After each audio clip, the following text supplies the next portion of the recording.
Clapping at 35. 35 seconds. I'm clapping at 34 instead. Good. Is that your Zach Allen impression? Lena, Lena. Lena, I've got a bowl full of cashews in my office. They're I think I can unsalted. crack into it.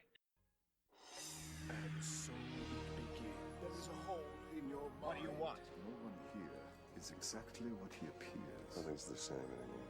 Commander Sinclair is being reassigned. Why don't you eliminate the entire non-homo? I see a great hand reaching out of the stars. You are.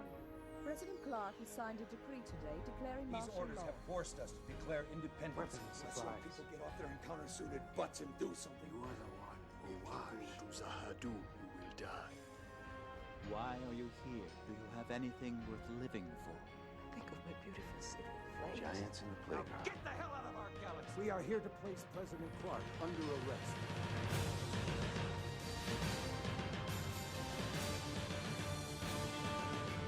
Hello and welcome to Chats, the television podcast, Season 6, Chatzylon 5. My name is Alan, and everyone knows that the true source of pain is neither the hand nor the heart. It is the mouth, and the podcasts that originate from words, which originate from the mouth. Anyways, hi, Magellan. That's what we do here. What's up? Mouth sounds. Every single thing that Jakar says across both of these episodes is perfect. Everything that Jakar says Yeah. is perfect. He's with me here in the studio, believe it or not. Oh, hey, Jakar. Hello. No. That was me impersonating him. This is really Jakar now. I'm so sorry. Okay. That was yeah, really don't rude. impress. He's right there. Be rude. Hey, Jakar, how's it going? Greetings. Ooh. Who's your favorite member of the Babylon 5 cast, Citizen Jakar? Besides yourself, obviously. My people have pondered this question for many a generation. Shit. I don't know why I put myself in this position. I don't have a Jakar yet. I'm sorry. I lied to you. Jakar's not here. He was late. He's running late. He's in traffic. He's coming back from spin class. Yeah, he's coming back from spin class. He says it really helps him work on his delts. Nope. See? I gotta just wait for him to show up. Because it's not there. He's not just an old man, though. I know. Malari. Malari. So fun to do. Oh, gosh. You know what else is fun to do, Magellan? What? This podcast? Yeah, this podcast where we talk about TV shows every single week. We keep doing this. Go ahead. Thanks. Every week we talk about 2 episodes of a cult classic TV show. And this week we continue our journey through Babylon 5 Season 5 with Season 5 Episode 9, In the Kingdom of the Blind. We also watched Season 5 Episode 10, A Tragedy of Telepaths. In the Kingdom of the Blind was written, as always, by J. Michael Straczynski. It was directed by David J. Eagle. It aired David March 18th, 1998, and it takes place David May 27th to the 31st of 22, a 62. Magellan, what happened in the Kingdom of the Blind?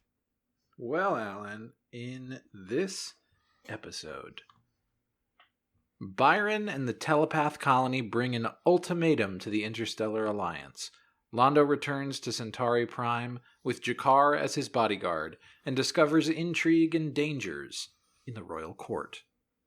Alan, what'd you think of In the Kingdom of the Blind? Daddy, your reading of that summary. Oh, really? Yeah, kind of. That was a good reading of the summary. Mamma mia. That is fair enough. My. No, there's a lot of plots on this episode. There's a lot of plots kind of being juggled between both of these episodes. They kind of are two. It's like a continuation. Yeah, I think so. It felt like part 1, part 2. I would say the Centauri Prime stuff is probably my favorite plot lines across both of these. Oh, yes. I was sometimes impressed, sometimes frustrated with the telepath stuff, though. So I'm excited to talk about that. What about you, Monsieur? I agree 100%. I was telling you that this new version of Londo Jakar where they're just buds and they're working together. Oh my god, it is so fulfilling, and I love all of it, and we're going to talk about every single scene of it, I think, in depth, and just pick it apart and cherish it. And then blessedly, Byron, I think, becomes less important in the Byron plot. Yeah, weirdly, right? Which makes the Byron plot better. So you're not a Byron fan, is what you're saying? He's just boring. I mean, we talked about this before last week, that he doesn't really serve much of a purpose, right? He's not a very magnetic character. You don't feel excited when he's on screen, other than just because especially because it feels like you know where his arc is going the moment he's on screen too. You're like, this guy's gonna get weirdly mad about this thing. He's gonna fight people. He's gonna threaten them. He's gonna tell his people not to do violence, and then they're gonna do a violence. Yeah. And then all of that happens, and you're like, But things that we don't really know about yet, the episode actually opens, like the cold open, is a seemingly unimportant little side note about some unknown attackers blowing up cargo. We learned at the end of this first episode that those are Centauri ships, because there's a moment where Londo's like, oh man, what happened to the ships? And they're like shooting people, and they're like, no, like they're shooting civilians. Mm-hmm. And this is weird, because we're like, wait, why are the Centauri fighting people? But that's not dealt with in these episodes, so that's just kind of a plot that's like placed in the playing field and then dropped for now. But meanwhile, on Centauri Prime, Londo is explaining his new hot foreign boyfriend to all the Centauri nobles, who are really trying not to do a racism, but they really just are racist. There's an aide on the planet named Jano, who tells Londo that Verini has been acting really strange and severe and dangerous. And this is a scene that affected me a good amount. I actually was surprised how affected I was, just because like Verini's been a gag character mostly and just like a ridiculous guy, and we've known that he's had the shadow thing around his neck for a while now, but getting to see the effect of it and watching him like drink, even though Londo says he never ever drank before. I think he says like sobriety was his only vice. Yeah, the only vice he cultivated. Yeah, because like everybody drinks. It's so normal to drink that being sober is this like, ooh, yeah, that's your little thing. Wow. And he's always been so like funny and charming, and now you're just watching him like be angry and confused, and like he's losing it, and it's really sad. He sells it so well. He really does. The dude who's playing it. And Jono walks in on him, and then Jono gets attacked by a shadow thing. Later, Londo and Jakar, again now the buddy mystery solvers of the show, find his body like strung up somewhere. It's weird because they're looking up, but we never see what is up with his body. Mm-hmm. Like they're looking at camera, and they're like, "Man, that's really gruesome what they did to Jono." And you're like, "I don't." It's a little scary that they're just all they had to do was look up, and suddenly I'm like, "Is he hanging? Is he like torn apart? What happened to him explicitly?" It was supposed to look like a suicide, like he hung himself. Oh, that makes more sense. That makes a lot more sense. And then Jakar and Londo were like, "No." Because then Jakar says, I examined his eyes when he came in. This did not seem like the kind of man who would have ended his own life. Or there something. You go. That's better.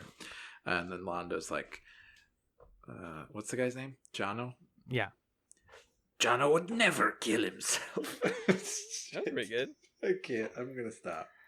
But yeah, they're saying like this dude clearly didn't commit suicide. Some sinister's afoot. Right, and they're dealing with that, and also, again, just this older Centauri being super racist towards Jakar. One of them has white hair. He's got, like, old people hair, which is just weird, because we've had, like, old Centauri before, but never white-haired Centauri. But this guy's, like, the Taylor Hicks of Oh, you had to hit me with the Taylor Hicks. And Londo's the Constantine Barolis. Yeah, I got you. Who? I don't think he even won. He got, like, 3rd place in, like, season 4. I think Londo's the Clay Aiken of the Centauri. I have a lot of deep American Idol, like old characters or contestants in my head. Yeah. But I recently found out that Katy Perry got in trouble a couple years ago because she kissed a 19-year-old without asking him on the show once. Did you hear about this? No. We're such a radio show. Did you hear about this? Did you read this? Basically, he was auditioning. He had his guitar, and then he was like, sometimes I have trouble with love songs because like I've never like been in love with anyone, like I've never been with anyone or kissed a girl before. Oh no! And Katy she was like, Perry, really? And she was like, you can't do that, Katy Perry. You can't do that because he came up to her and then he like kissed her on the cheek and then she was like, no, you did it wrong. And then he's like, what? And then as he turned, she kissed him on the lips and it was like, ooh, you just gave that boy his first kiss without asking. What are you doing? Yeah, yikes. She got some heat. And then there was the whole like, if a guy did it. So, Right. The world is great. But back to Babylon 5. These guys are racist. They're like really intense because they bring Jakar before and the man who whipped him.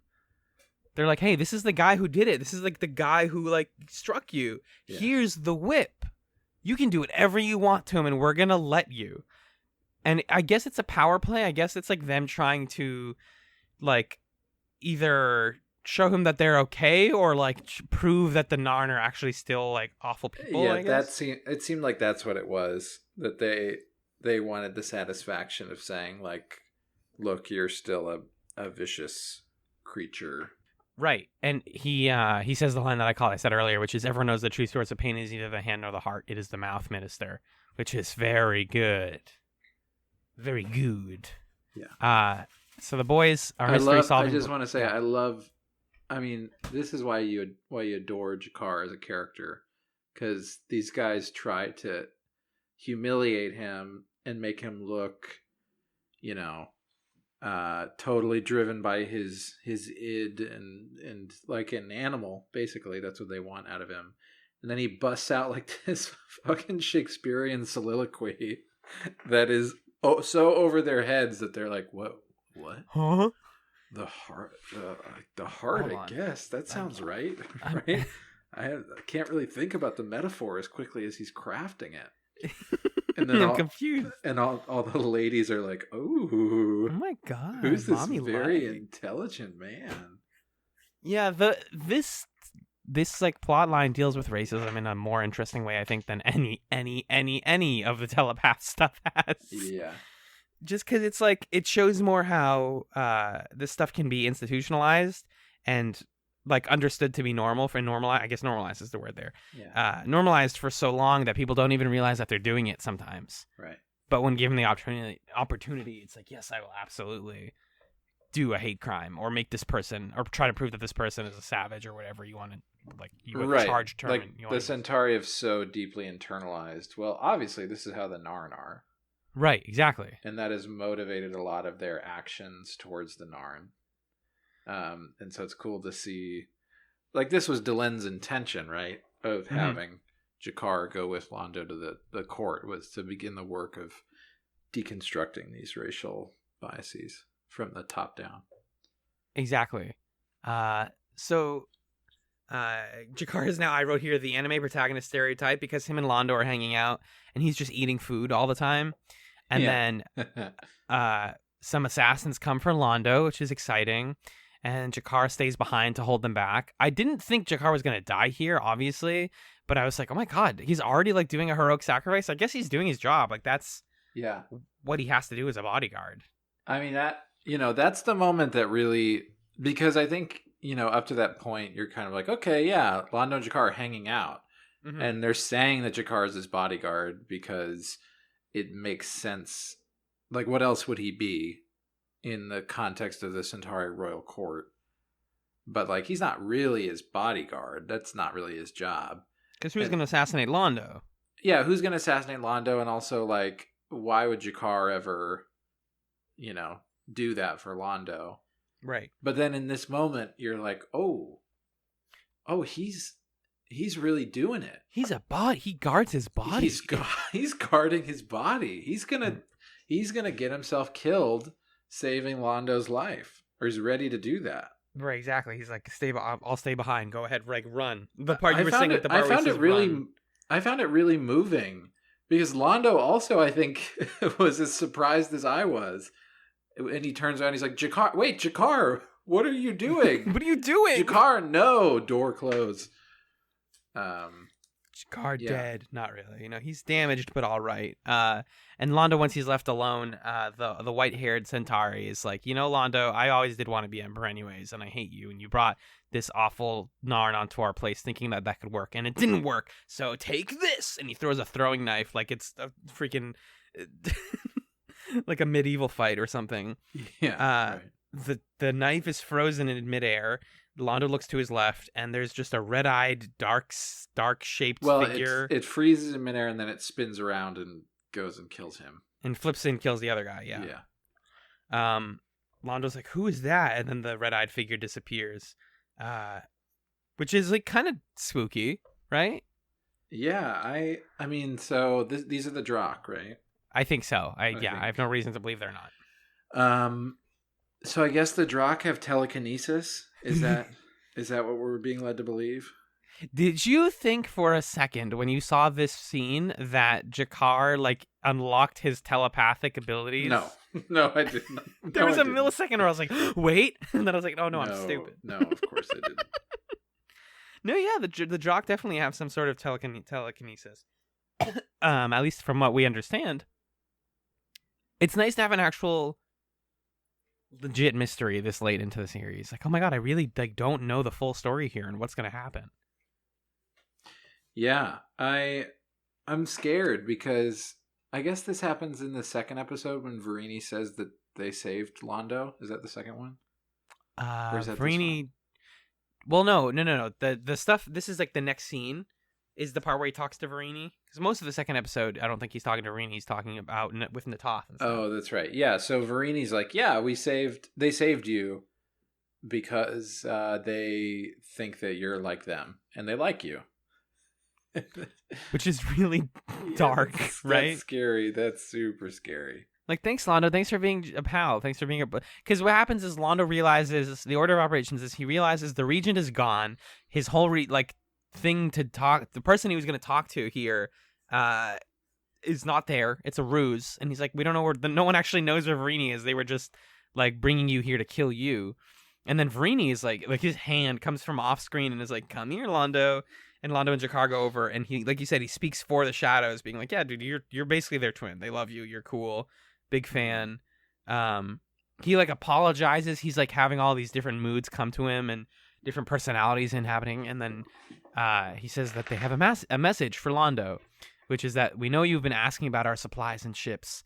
Let it go. I was scared, to be honest with you. I was a little bit scared. So the guy that got killed was the data guy. Yes. The numbers guy. Uh-huh. So something's going on. They're gearing up for something. Yeah, that's why I think my simple prediction, just based on what we've seen, is that the Centauri ships are actually the Drakh ordering people. Yeah. To make people think that the Centauri are bad. I don't know. Yeah, that seems pretty safe straightforward. That's gonna happen. Yeah, and then I don't know if this is to imply that Verini's killed, but he turns a corner, and then presumably the red-eyed figure twists the brakes around his neck even tighter. I don't think he's being strangled to death here. I think it's just we still control punished. you. Yeah. Yes, even though he's like, I didn't tell him anything. You told me not to. And then we end this episode. At least we end this plot line on. I loved the blocking of this scene because it's Londo looking up in bed at 3 a.m, and he's telling Jakar, who you can only understand is sleeping on the floor literally right next to him. Right. Yeah. I just want to see Jakar's sleeping bag. Yeah. He's got his little nightcap, not literally, but he might as well have a nightcap and a teddy bear. And Londo's like, Jakar, we're ending the trip. We're going back to Babylon 5. I don't trust any of these fuckers. He says, I'm frightened by this palace for the first time ever. Yeah. And this is the part where he looks up and he says, I wonder what's going on with the ships. And the camera pans up through the ceiling and Centauri ships are firing on innocents. And you're like, ooh, something is fucky in Centauri Prime. Yeah. And then they played 20 minutes of SMK and then talked about how sometimes they get really sad. the way boys talk. Yeah. I love this mystery, dude. This Centauri Prime mystery plot is just so juicy and fun. And Londo and Jakar are the definitive makers and shakers for this kind of plot. I couldn't ask for a better choice of people for this. Yeah. So we don't really know where that's going to go, but the rest of this episode is, like we were saying, telepath stuff. Sheridan and company are worried about the security report with the like who's attacking the ships, and then Byron is like kissing Lita, and he's like, I'm gonna become a martyr and probably die. He doesn't actually say that, but that's what you're to understand. He fights with Garibaldi about like his sort of methods, and finally, in front of everybody in the council, I really like seeing the Alliance logo. By the way, we get a big shot of the Alliance logo behind everyone. It's honestly a little bit fascist, the way that it's like a bunch of people on an elevated like pulpit, and then there's like the people that they speak to. It's just the imagery, it's the thing that they're kind of conjuring.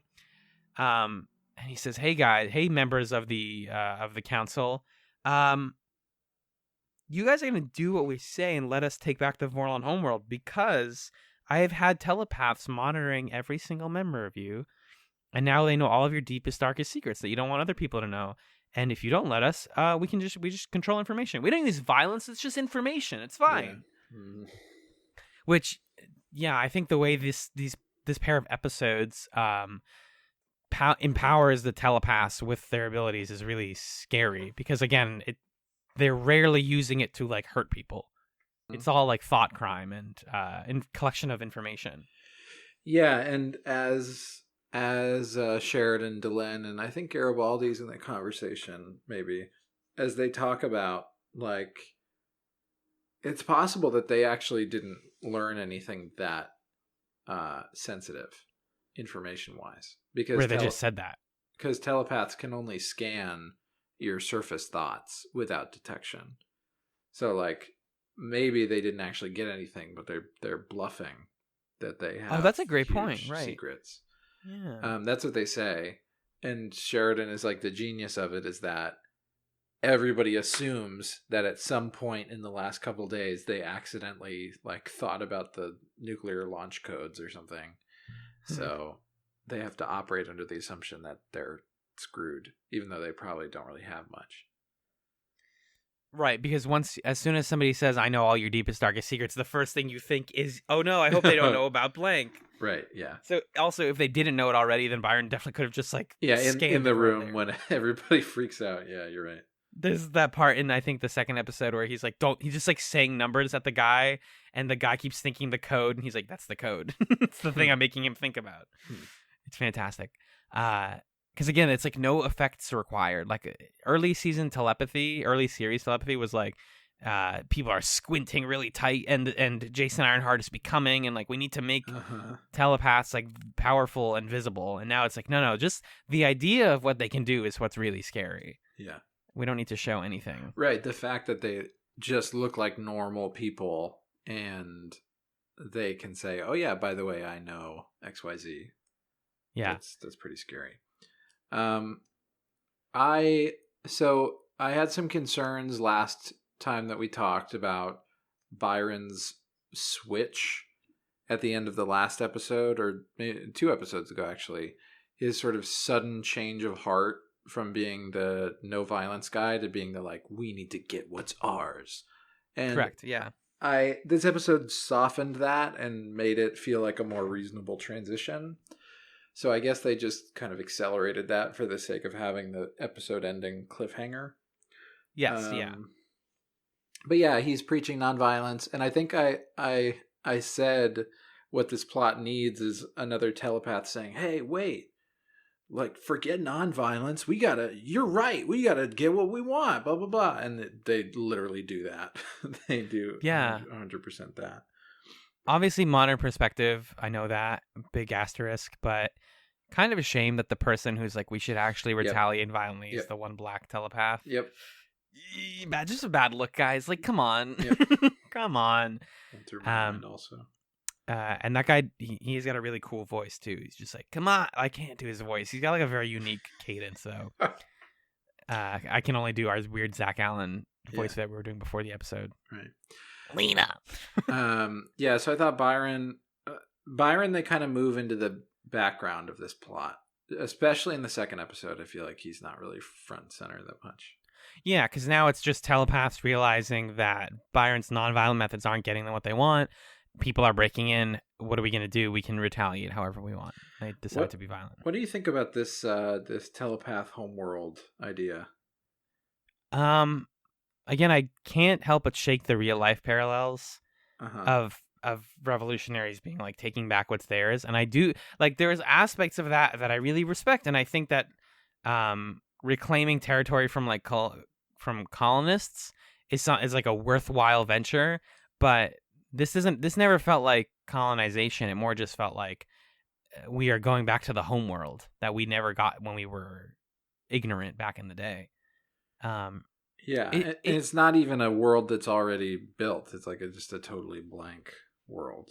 Yeah, it's a ostensibly, from what we understand at least, like a empty planet. Because we don't know what the Vorlons needed other than encounter suits, I guess. Well, I don't think they're asking for the Vorlon homeworld specifically. I think he just says like, you've got a bunch of planets on the edge of your space. Just let us have one of those. Let us have one of those. Yeah, true. They just want their space, and then that kind of like reminds me of early Narn Centauri stuff, where it's just like, let me have my place. Like you can subjugate us, you can control us, but like give us our homeworld. Let us like have the place that we call ours, because people want the planet that's considered theirs, right?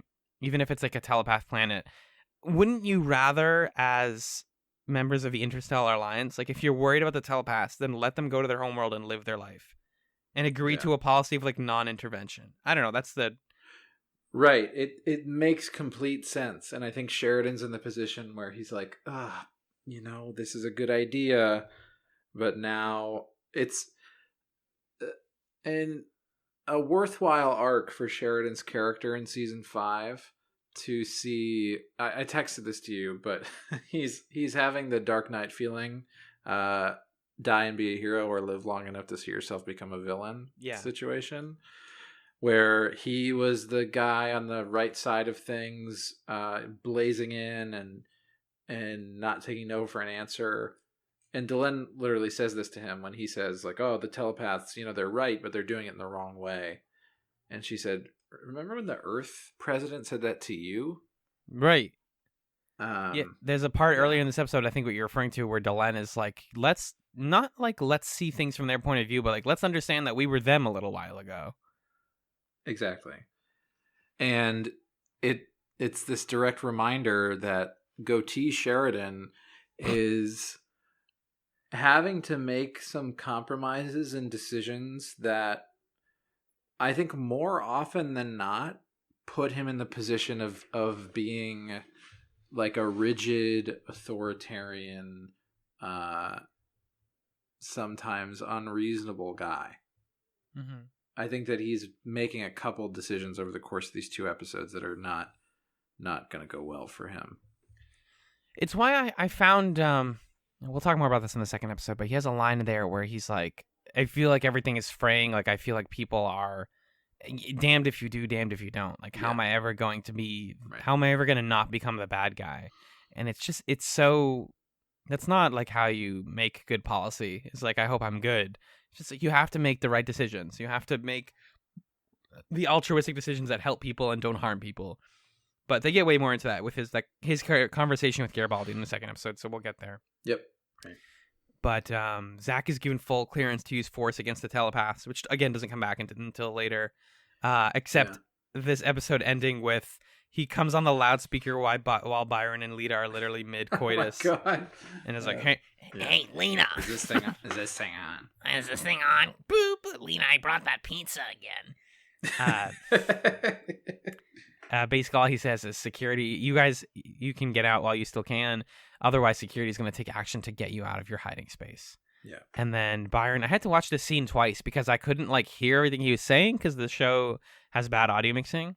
But he's like, Lita, promise me that you'll do what I say and you'll leave me behind when the time comes. Is the gist of what he's getting at. So that's why I was like, okay, cool, martyr, nailed it, got it. He's gonna die. Exactly. You think he's kind of planning for that, maybe?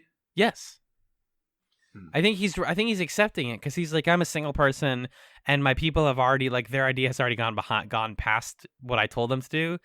Literally the only action I can perform now is to die gracefully, and like hopefully people see my actions posthumously in the correct way. That's interesting.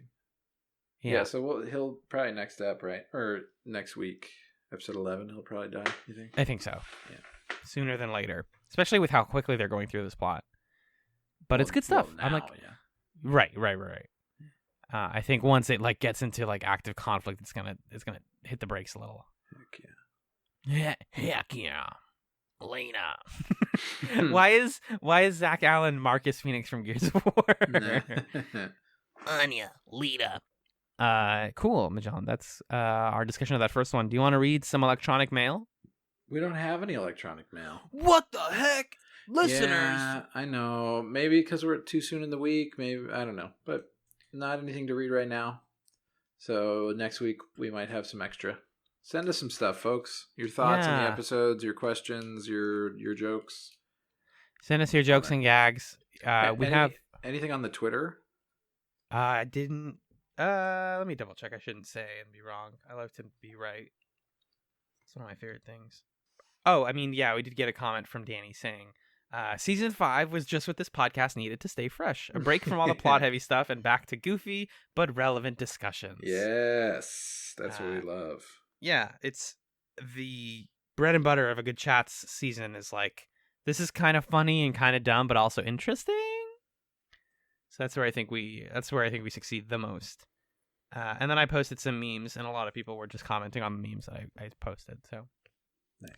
That's what you get if you follow @chatspod on Twitter. And if you want to send us emails, we will read them on this segment. That's chatspod@gmail.com, folks. Get there. Do it. Do it. And we're going to do it. And it is be right back after this brief musical break to discuss A Tragedy of Telepaths.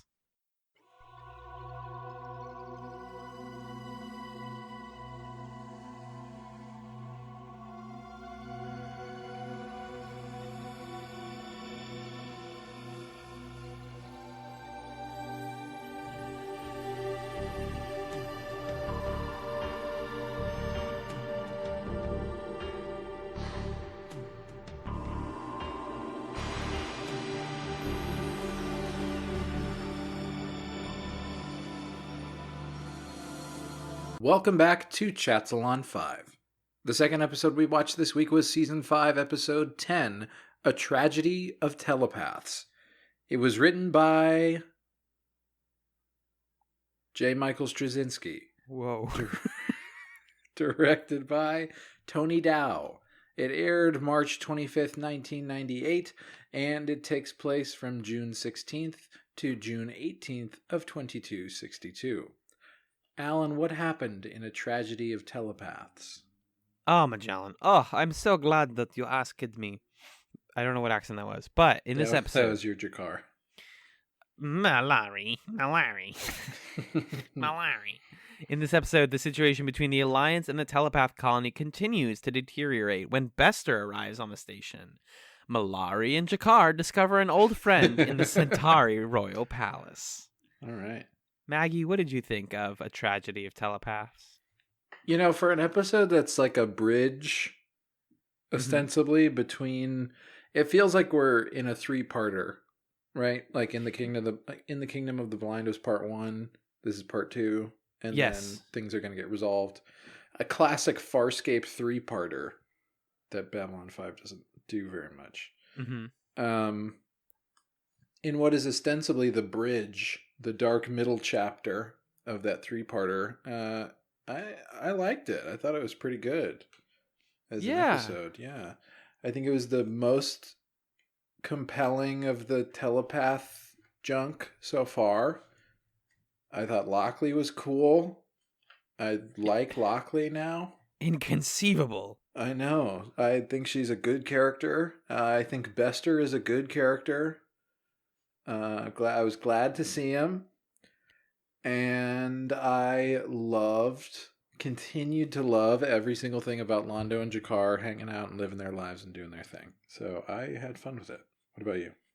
Those beautiful boys. Yeah. I think I texted you before you watched this episode that like I was just impressed with how well it handled all of the different plot lines. Like it feels like a really tight 40 minutes or whatever. I think we don't give Babylon 5 enough credit for its pacing.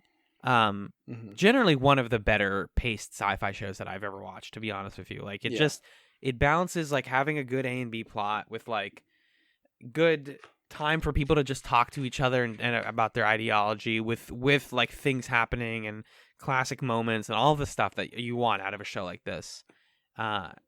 And this episode definitely fleshes out characters who I've been wanting to see more of, like Lockley. Cinematic parallel wise, they open and end on her audio logs, a classic Babylon 5 technique. Her first one is about why she took the job, and we're getting the like kind of gratuitous sexy underwear shot, except she's like jacked, so right. It arguably feels less like it's meant to like it's definitely like here to titillate a little bit. Because like Tracy Scoggins is a pretty lady, but it's also like she's just doing like it's just the way she starts and ends a day. Yeah, it does feel the most brazenly that Babylon 5 has ever felt about like, look, a lady in her underwear. Right, we really don't. We're blessed to not get that kind of thing that much on this show. Yeah.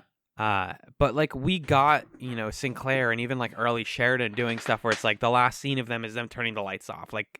True. I think Babylon 5 uses this technique of showing the captain or the commander at the beginning and end of the day before like the stress of their job hits them really well.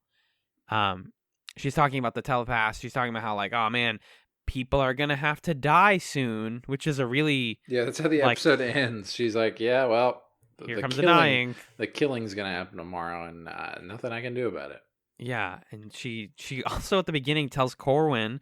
my sweet baby son Corwin, to put in a call to a man named Alfred Bester. And you're like, wait, what?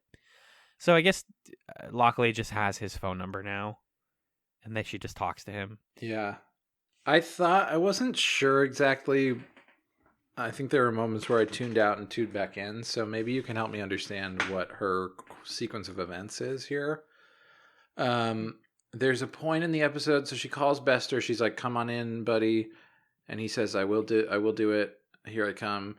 And then in the meantime, before he gets there, she goes through the ducts, to talk to Byron. What's going on there? So I think it's, and this is like one of my favorite things that she does in this episode. Actually, is that moment of going to Byron where she says like, I'm going to leave my PPG behind. I'm going to leave my... almost like she's doing like Sheridan Season 2 stuff where she's like, I'm going to just leave title behind. I'm just going to be a person who wants to talk to these people and treat them like people. And she's telling them in that moment, hey, things are going to get very serious soon. This is your last chance. I'm like approaching you unarmed and you're willing... You can do whatever you want to me, but I'm letting you guys get out right now. Because if you don't, I have people that can come in here and make you get out. And we don't want to do that. We don't want to start conflict, but like, you guys can't stay here. This is becoming dangerous for people. Like, you're gonna have to go. And then they're like, and it's this supposed to be like really triumphant moment, I guess, where she's like, anybody who wants to go, raise your hand, and not a single person does. And she's like, okay. And so then Bester comes on the ship. He gets the drillers to continue drilling, and as things start to get violent, he is about to leave, and then he calls in the Bloodhounds at the end of the episode. Yeah. So Bester is now here to do his job, which is scary. But yeah, I think like her choice to do that was more like, this is the only way for me to like make this seem peaceful. I see. Okay. Because for a second I thought, since she went to them before Bester showed up, that she was going to try to play Bester or something, but then it's like Lockley doesn't have any reason to play Bester, so that didn't make sense, but that sounds right, what you just described. So she is trying to appeal to them, but that doesn't work out. She's the only person who's really doing their job, right? This episode? Pretty much, man. I mean, the drill. Shout out to those drillers who are all trying to do their jobs and just being broken completely. But she's the only like cast member who's like, I'm here to get the people out. Yeah.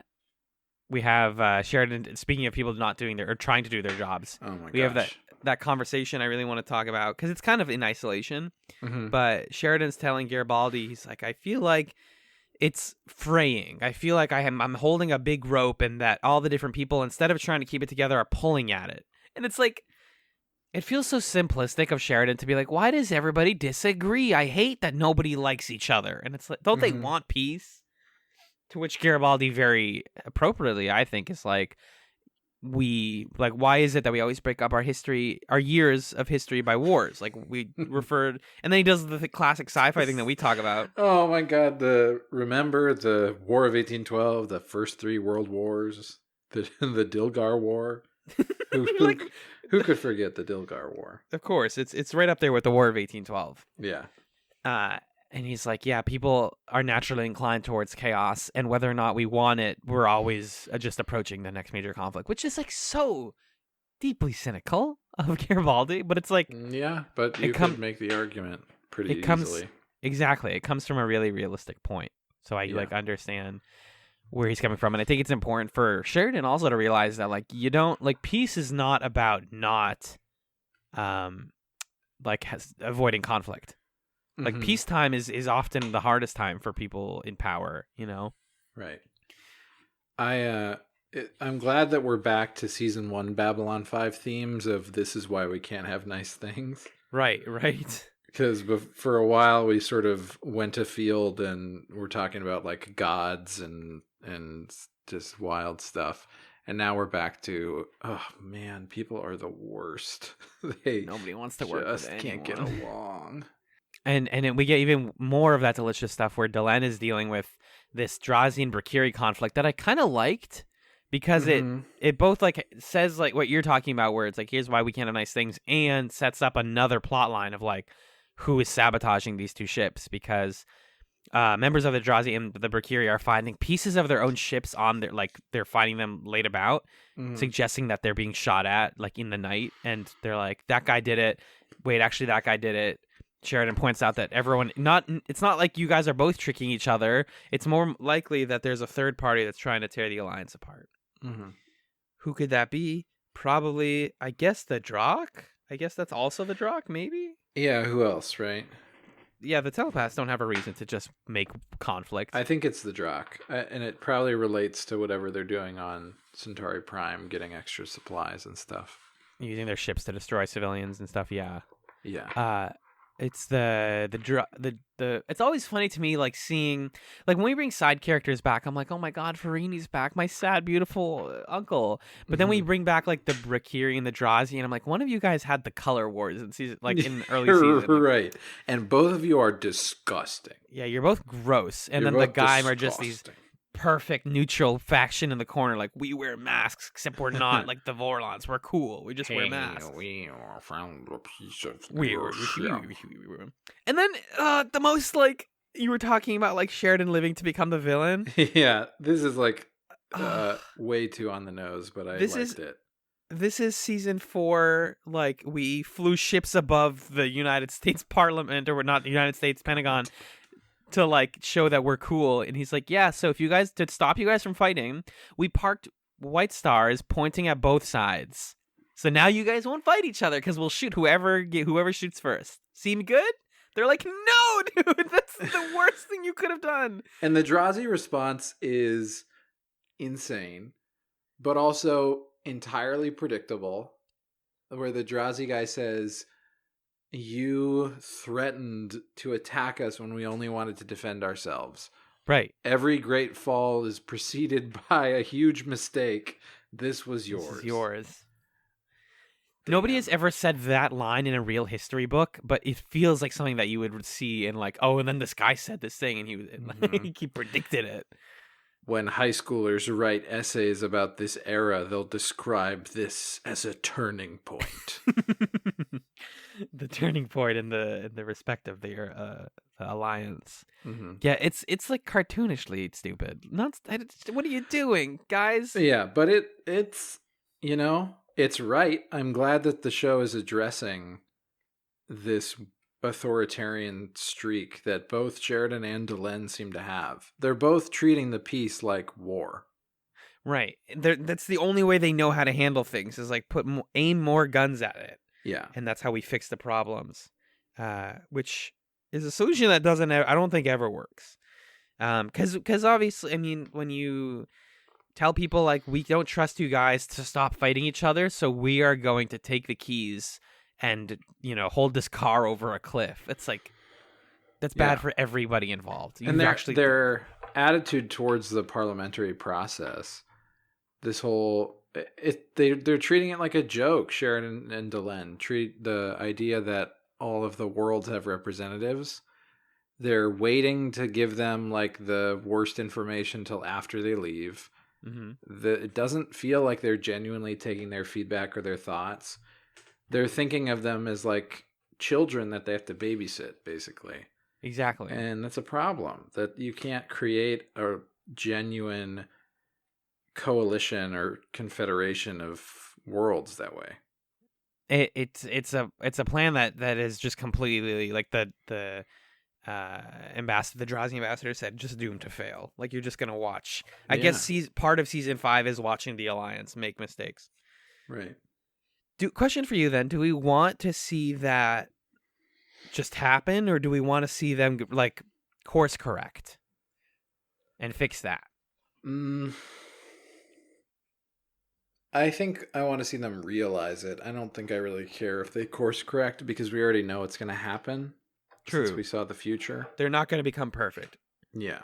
Maybe it's about accepting that like we don't have to be perfect, but we have to keep changing. I just want Sheridan to accept the fact that he's being a military dictator. Yeah. Yeah. And to shave the goatee off. And to shave, or to add the rest of the beard back. Oh, please. Please. Oh, yeah. Give me that beard. Oh.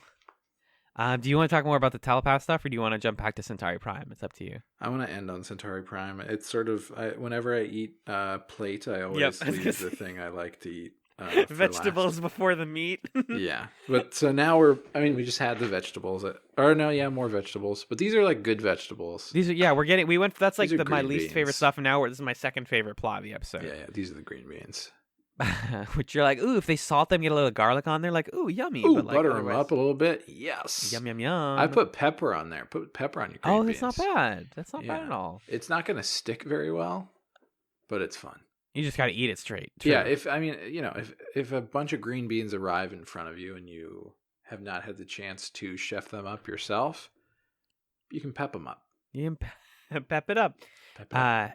And you can also, if a telepath is like, Byron, maybe we should do a violence. And he's like, how do you guys plan to do a violence? And the guy turns around and just has a cloak full of guns. He's like, this is how we'll do a violence. And then Byron's like, bad, bad, bad, bad. Like I said, we were saying earlier, Lockley tries to talk to people. They don't really want to get out. Mm-hmm. I really liked watching the process of the staff of Babylon 5 trying to break through the store. Where it's just like Zach Allen being like, okay, so here's the idea. We're going to send a driller here. It takes him 30 minutes to get here. He's going to start drilling for about 30 minutes. Then the telepaths, who are conveniently just standing on the other side of the wall, are going to put it in his head that there's a bomb on the other side. We have to send him to medbay, and it takes us 30 minutes to get another one. It's like, it's just like this hopeless bureaucracy happening that you're watching in motion. Because the telepaths aren't going to stop doing this. They're all just standing there, hands on the door, and every person that goes up to the door is like, there's a bomb! Yeah. And it's really dark. Like, they do kind of address how dark that is, but just like, that guy is never, unless like, Bester like undoes the thought in one person's head, but like, they're just going to go the rest of their life thinking there's a bomb behind that door. Yeah. And that it's going to kill them if they keep drilling. So they're all sent to medbay. We keep getting this like gag of them going and coming back, and then... At this point, I believe Bester comes on the ship. He's like, "Hey, Lockley, thanks for cooperating. I love that we're friends now."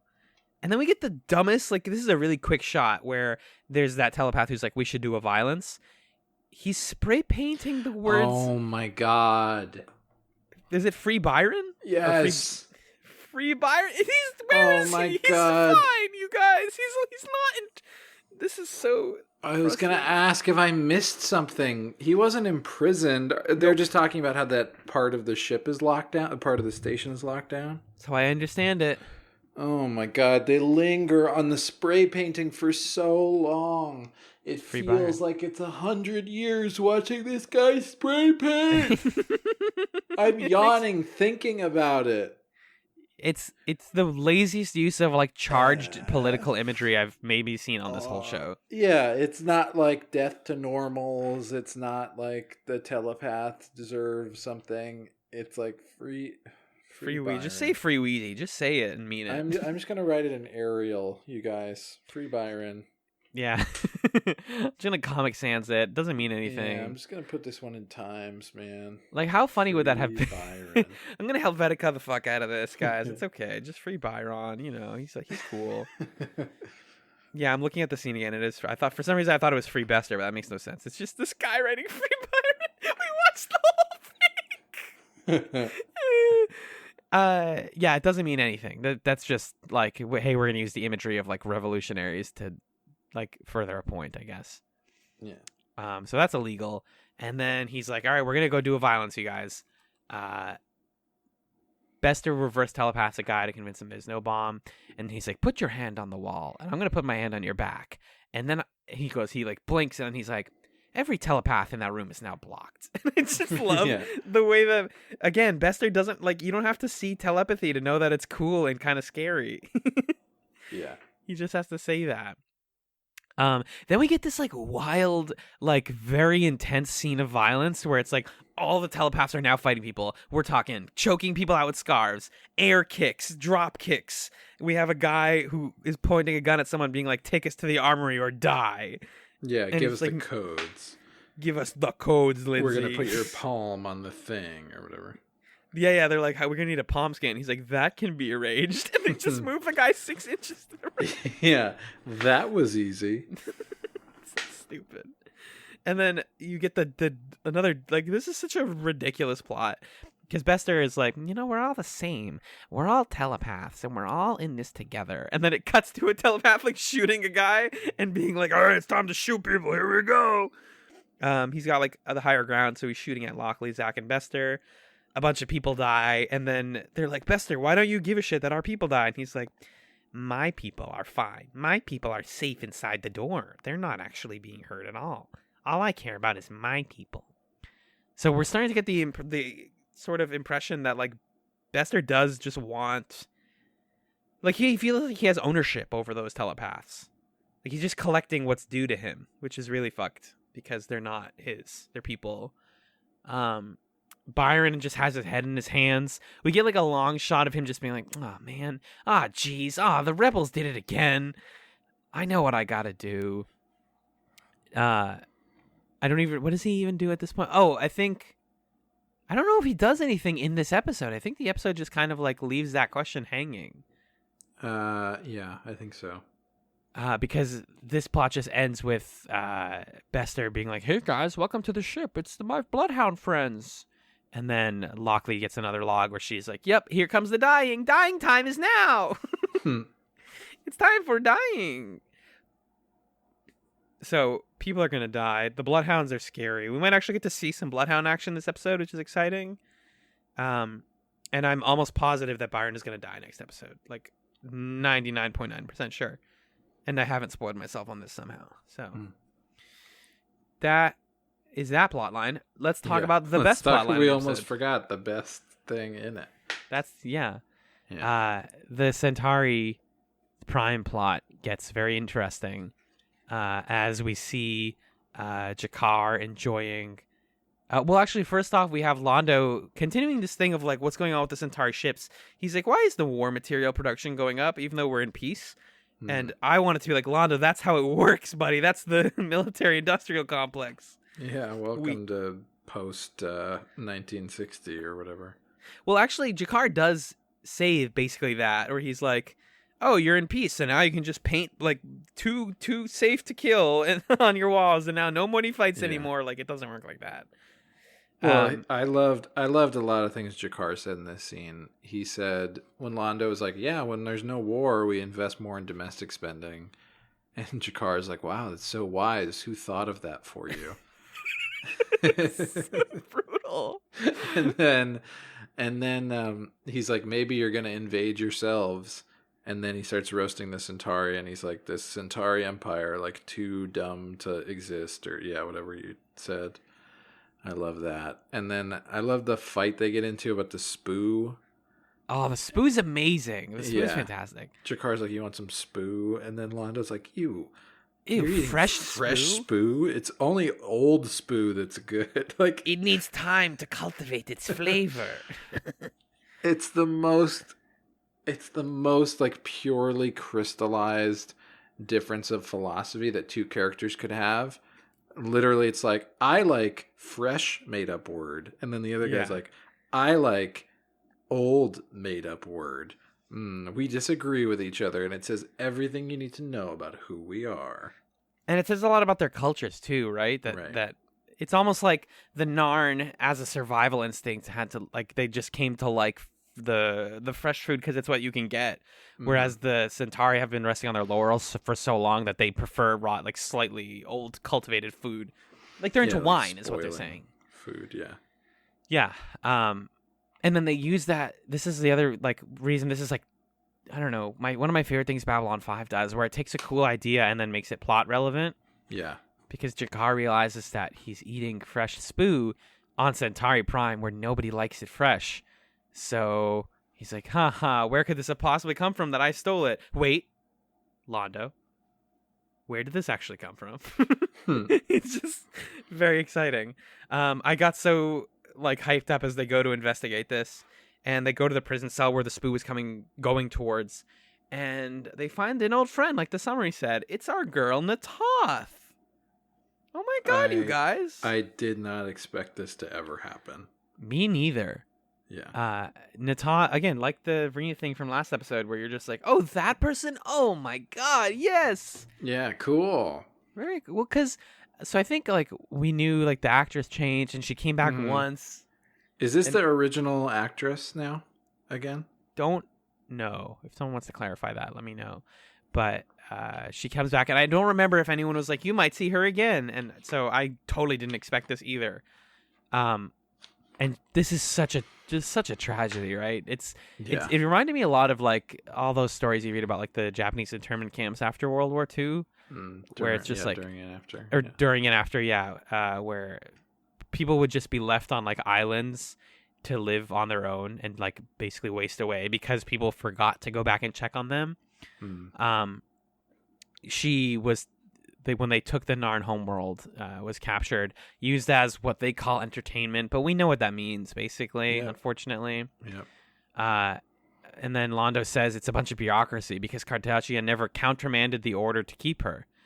And he's like really sort of, I don't know how to explain it, but he's very like, he cares a lot about defending this position. He's like, this is how it works.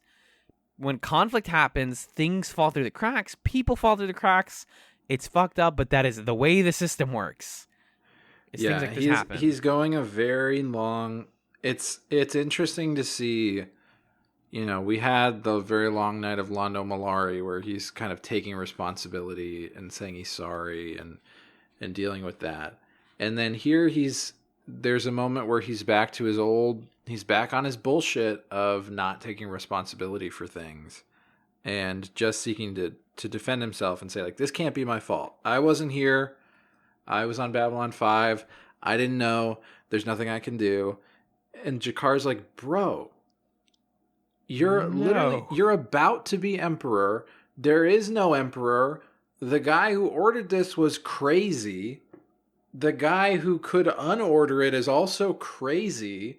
Like, can you just be a human being? Can you be a person?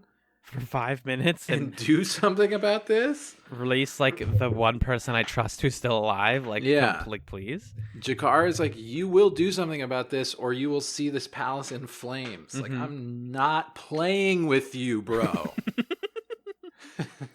I'm dummy serious. God. I am dumb tight right now. I can see you doing the hand clap. I can sense you doing the hand clap.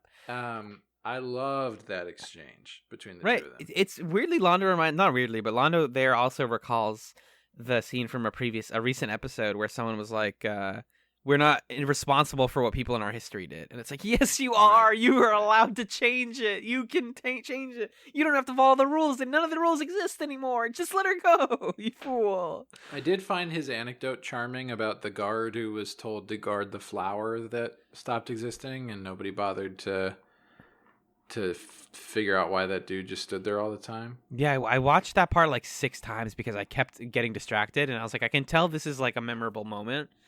But yeah, it's basically just like there was a guard. The princess, 200 years ago, the emperor's daughter assigned him to watch over the first sprouting flower of the winter and never like moved from his position. And he stayed there after she died because she said never, and he just died there. It's like, how much does that say about the Centauri that they will take the word over like any sort of logic or like advancement at all? It's a really like strong comparison too. And then you see 2 different people, how quickly they do exactly what Londo tells them to do. Like you don't really see very often Londo having the kind of authority that he's had all of his life as like a person of noble birth and being on track to being the emperor. You usually see him in adversarial positions with people, and it's like, why is this dude such an entitled douche? But then you see the moment where he's with the guard, and he tells the guard like, hey, listen, okay, here's the plan. You're going to stop bringing her food. Got it? And the guard's like, of course. Got it. You're never going to come back here. Ever. Guard's like, yes, of course. Sure. Sure. For sure. Yeah, I won't. Don't ever let anyone else come back here. No way. You told me, and so I won't. And in a couple days, seal off the whole hallway so it doesn't exist anymore. Yes, just sir. Erase her from existence. Yes, sir. Okay. I'll do it without question. And then the other person is the woman who comes in to his room, and he's like, hey, I need you to do something for me. Turn around. And she spins around. And he's like, take off your clothes. And then she just starts taking off her clothes. And then for a second, Londo and Jakar are both like, oh. Okay.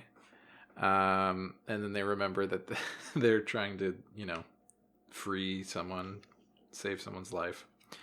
And it turns out that it's a whole disguise thing. But just what disturbed me was how quickly she was like, yeah, okay. Got it. What do you want me to do? And then he's sex? like, I want your clothes. And she's like, oh yeah, Cartagia would do the same thing, but I'm not your size. So that's weird. I don't hate to be that person. I absolutely don't. But I had a minor problem with that line. Okay. Because it's played as a gag where she goes, Emperor Cartagia, you also played this game with me, which is like Emperor Cartagia would cross-dress. And I really, frustrate. That's the implication. Am I correct in that? The implication I got is that he'd put her dress on and then they would have sex. But he would dress in women's clothes. Yeah. That's the part where I'm like, the stereotype that crazy people cross-dress is the part that rubs me weird. He was weird, dude. He was into some weird shit, dressing as woman sometimes during sex, and it's like there's this implication sometimes that that Cartagia and characters like him embrace a femininity that normal, quote unquote normal people, neurotypical people, whatever you want to call them, don't ever do, and that's the part that I'm like, Babylon 5 really, really doesn't do stuff like that often, but it just felt like this weird, tiny gag that just rubbed me very weirdly. Yeah, I guess that's fair. It just felt strange to me because this is otherwise a show that is very open-minded about people are allowed to be what they want to be, and your truest self is the most important person you can be, all that stuff. That's why I'm like, oh, in this show we're doing that. I don't expect that. If I watch a show from the 90s otherwise, I'm like, yeah, I'm ready for Joey's gonna put a dress on and that's the gag. But with this, I was just surprised that they did that.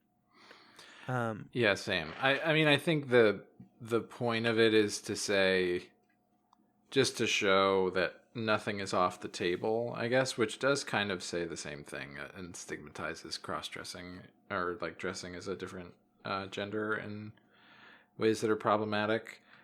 But at least it's not, it doesn't feel like it's a joke But I don't. I guess it is. Yeah. It's more just like, oh, he would do this. Like, oh yeah, Cartagia used to always do this. Like, ugh, we know how he does Yeah, I it. guess that line doesn't serve any purpose, really. It's more that. It's more that than anything else. But anyways, the point of this is that Londo wants the outfit to disguise Natoth. And so he tells the guard to abandon her. He gives her the clothes. At first, she's like, Malari, that if I could, the second I get a chance to kill you, I'm going to kill you. And he's like, cool. Literally last episode, your main dude was like, I will never do a killing ever again to a Centauri. But that's fine. Anyways, Jakar, get in here so she knows I'm cool. And he's like, Natoth, he's kind of cool, I guess. I don't know. He's going to let you be free, though. That's all that matters. They sneak out. I love this sneaking out scene a lot. I adored it. It was so fun.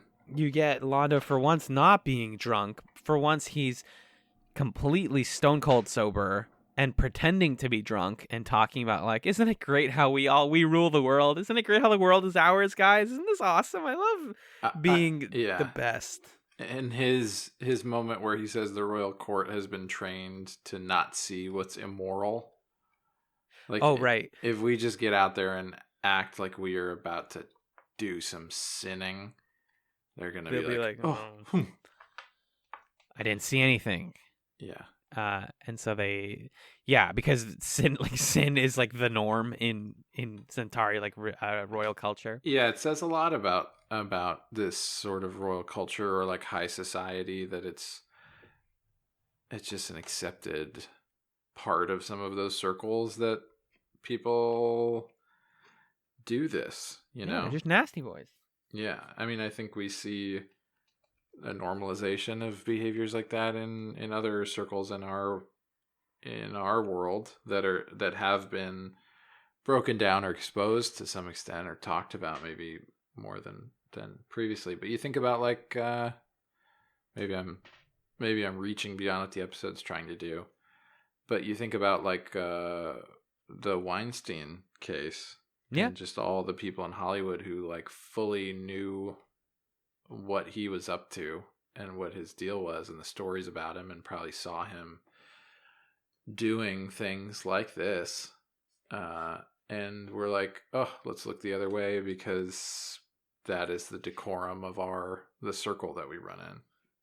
Right. I don't think that's off base at all. I think that's the sort of like modern touchstone, is like how banal like that kind of awfulness has become in a lot of higher society and like upper class society. Exactly. And I think what makes Londo a good guy in this scene is that he's like, I am acknowledging that we do this and I'm using my position to help people that need it.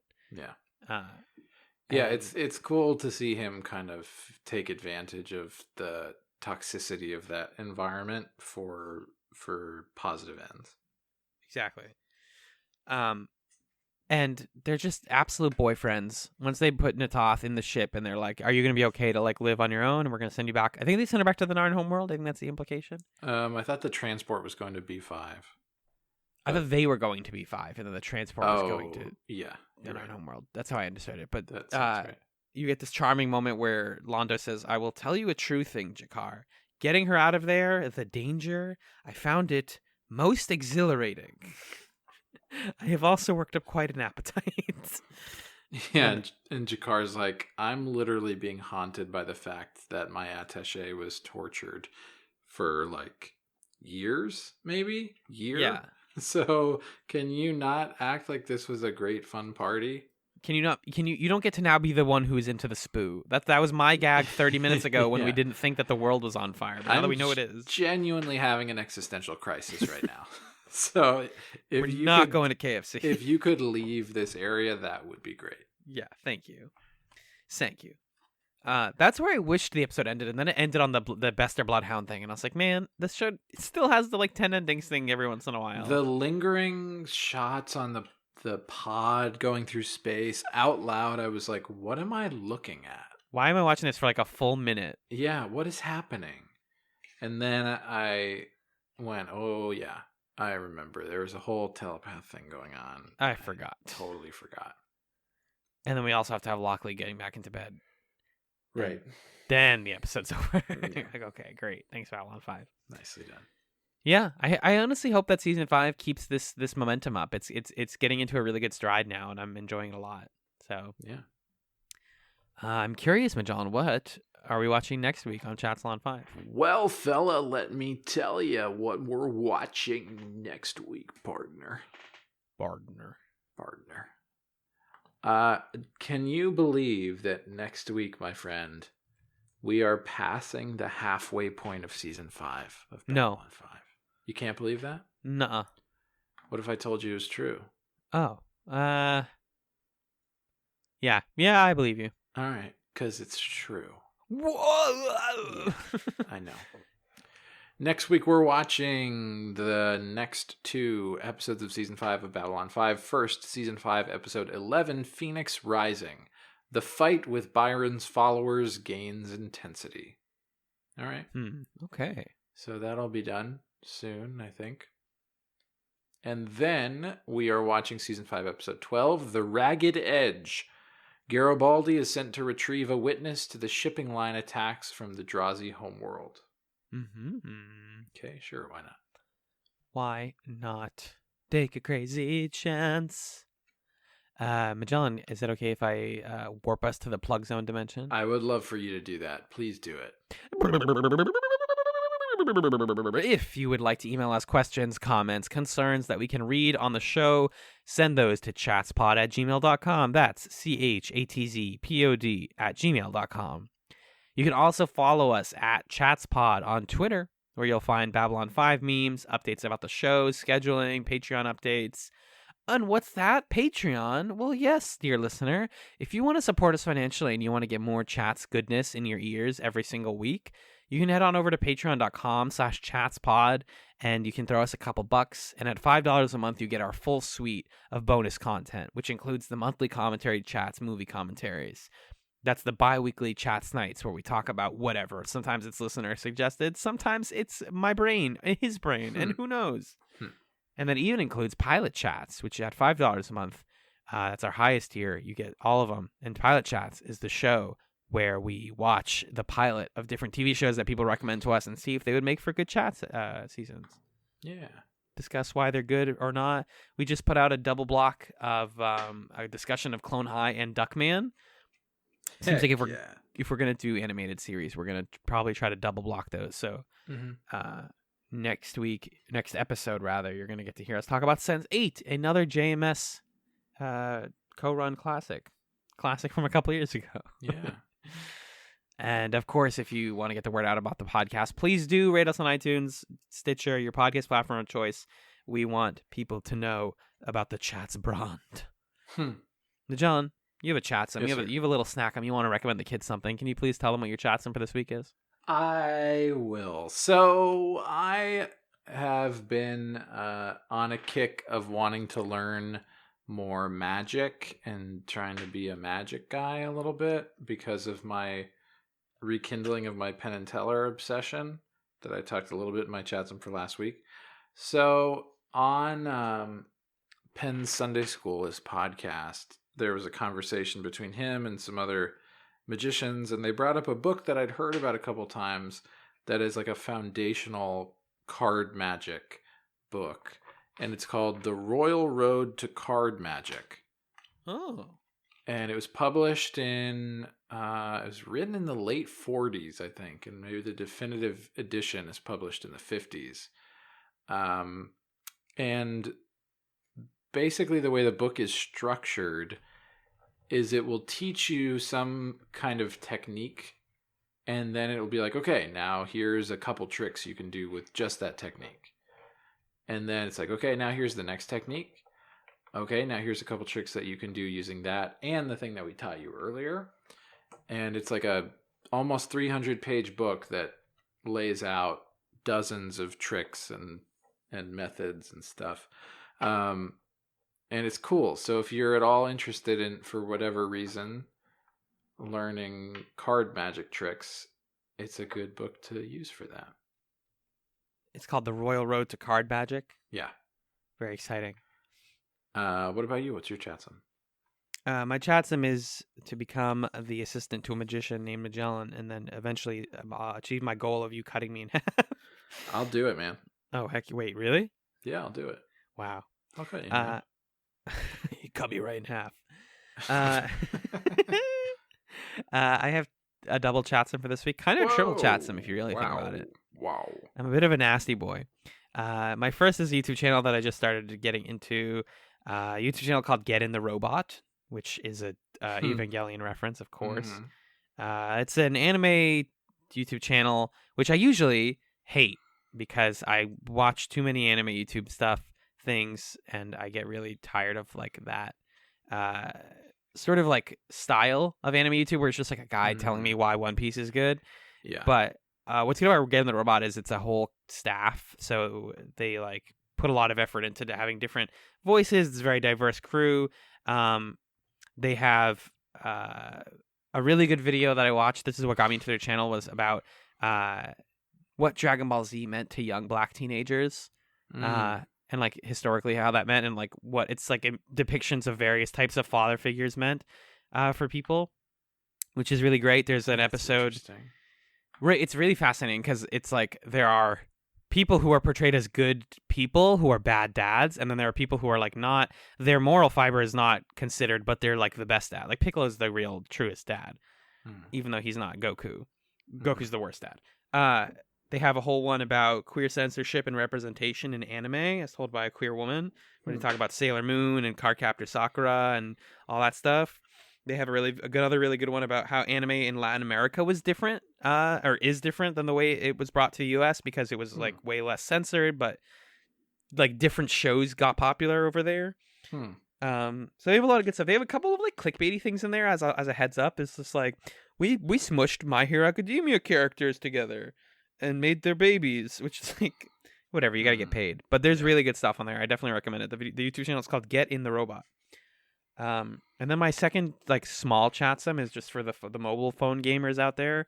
Apple Arcade has been really good. What's up, gamers? What's up, gamers? Apple Arcade, basically, Apple has this new thing where you can get a free month and then pay $5 a month, and you just get a suite of like over 100 games for your phone, your Mac, your iPad, your whatever. They're cross compatible from like all of the best talent on the iOS store, and you just get all those games. None of them have microtransactions, and none of them like have ads or anything like that. They're just games. So it reminds me of like very early App Store stuff where just weird games would exist. You'd pay $5 for them, play them for a week, and then you'd forget about them. And I think the two that I'm really loving, because the thing is like the problem now is that there's so many that you're like, wait, but what's actually good? Like what's actually, they're all like okay, but like what's worth my time? Because you can just download all of them. And the two that I really liked are one called Possessions, which is a game where you kind of like scroll around these 3D dioramas of a room, and you are sort of like, let's say there's a floating picture frame in the middle of the screen. And if you tilt the camera in such a way that the picture frame lands on the table where it was supposed to be, then you have completed the picture and the level is complete. So you're kind of like reassembling a diorama of like a 3D space. And it's all done by just like swiping the room around. And they use that to kind of tell a story about this space and like the people who lived in it and the family life that they had. It's all done like non-verbally. It's really creative and beautiful. That one's called Possessions. So that one you can beat in like a couple hours, but it's super cute and interesting. The other one I've been playing way too much of is called Pinball Wizard, which basically you play as a wizard. You're going up a tower, you play pinball, and if you fall, you go down like if you fall like through the paddles, you go down the tower. And you're trying to get as high up in the tower as you can without dying. And you're like taking damage and hitting enemies, and it's very cute and very fun. Yeah. So, Apple Arcade. I usually don't recommend Apple stuff on here because why would I? But they did a pretty good thing. Assuming they're paying those developers really well, I would pretty much wholeheartedly recommend it. Nice. Yeet, dude, yeet. Cool, dude.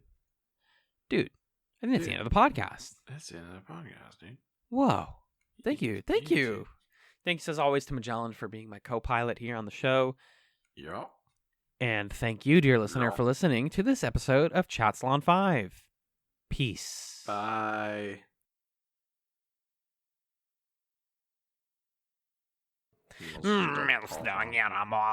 Hey, Lena. Hey, Lena. Lena, I'm bursting. I'm bursting with love for you, Lena.